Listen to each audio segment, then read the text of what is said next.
जय श्री जगन्नाथ सांग माने नमस्कार तड़का बेरीना को आपण मान को बहुत बहुत स्वागत सांग माने आशा करुचे आपण माने भलरे थिबे। आज आमे तैयारी करबा गोटे बहुत टेस्टी हेल्दी आउ बहुत सुंदर दिसुथिबा ब्रेकफास्ट टी जोटा कि छोट छुआ माने खाइबा को खुशी हेबे आउ हमको देखिबा को भी सुंदर लागेबो।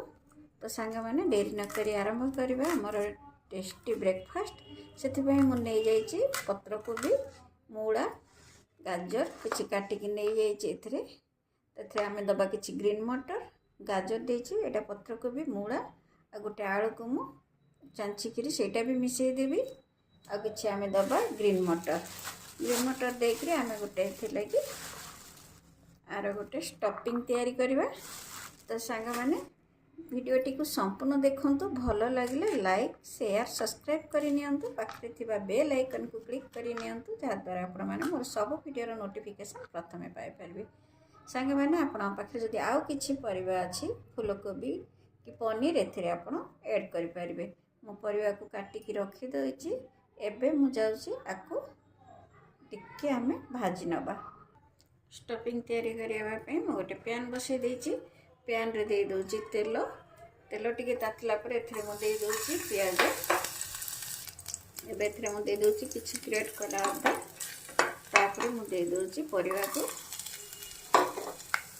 आ ऊपर टिके दे दोछि एबे लूण तापर दे दोछि हल्दी पाउडर एबे दे दो चिली पाउडर तापर दे दो टिके गरम मसाला गुंडा आ टिके गोलमरिच पाउडर आकु देकरी घांटी नबा। एटा को आमे हवा को छाड़ी दबा। ये हवा भितर आमे गोटे बैटर रेडी करबा। आमे गोटे बैटर रेडी करबा। बैटर पे मो नै जाईची गोटे चम्मच रो आटा आ टिके नै जाईची बेसन एते दे दोचे आ टिके अरारोट पाउडर आपण चाहिले एथिरे मैदा दे दि पारिबे नहले खाली आटा रे भी करि पारिबे। आको एबे आमे मिसई नबा एथिरे दे दोची मु टिके लूण तापर आको मिसई नेकरी गोटे पेस्ट तैयारी कर नउची टिके दे दोची हळदी गुंड देला पर आको मिसई कि पानी टिके टिके देकरी आमे आको गोली नबा। बेसी पानी दबानी टिके टिके देकरी आमे गोटे बैटर तैयारी करबा। आमे बैटर टाको एतिकी पानी रखिबा एमती गोटे जरी रे मुझे भरी नौची तेल जरीटा आपण पाखे क्षीर जरी कि कोन जरी थिले आको एमती भरी नेबे गोटे ग्लास भितर आको रखिकी मुझे भरी नौची। एबे सब को मुझे बेटर को भरी देछि या भितर गोटे तावा बसै देछि तावा को गरम हवा को छाड़िबा। तावा गरम हेले थरे आमे तेल दबानी तेल टिके रे मु खाली पोछि देछि। एबे आमे आको जेमती आपण चाहिबे सेमती शेप देबे। देखंतु मु एमती कर नौची आको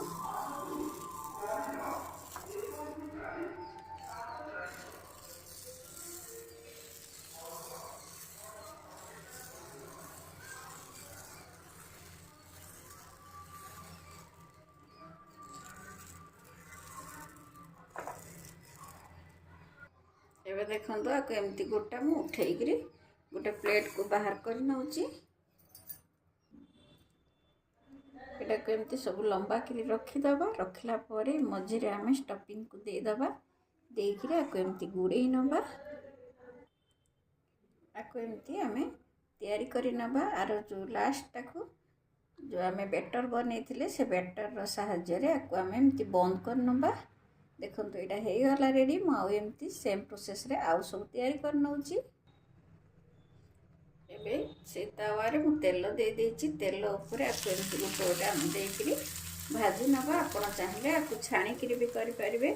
गैस रो फ्लेम को लो रखी करी हमें आको भाजी नबा। सेम प्रोसेस रे मु आउ सब नै की पके देछि। एटा को मु एबे उल्टे नउची। एटा हे गलानी एबे आको मु गोटे प्लेट को बाहर कर नउची। एबे देखंतु गोटे प्लेट को बाहर कर नेछि रेडी हो जाइछि हमर हेल्दी टेस्टी आउ आखि के सुंदर देखा गला स्नैक्स टे मु आको हाथ रे नै कि भांगुछि। देखंतु ये केली क्रंची हेछि। तो सांग माने एमिति स्नैक्स बनातु छोट छुआ को दियंतु घर को जे गेस्ट आछन तांको भी दियंतु ଖାଆନ୍ତୁ ଖୁଆନ୍ତୁ। ଭଲ ଲାଗିଲେ ଲାଇକ୍ ସେୟାର ସବସ୍କ୍ରାଇବ୍ କରନ୍ତୁ। ନିଶ୍ଚୟ ଭାବରେ କମେଣ୍ଟ କରନ୍ତୁ। ରହିଲି। ଜୟ ଜଗନ୍ନାଥ। ପୁଣି ଦେଖା ହେବ ଆଉ ଗୋଟେ ନୂଆ ଭିଡ଼ିଓରେ। ସେତେବେଳେ ପର୍ଯ୍ୟନ୍ତ ରହିଲି।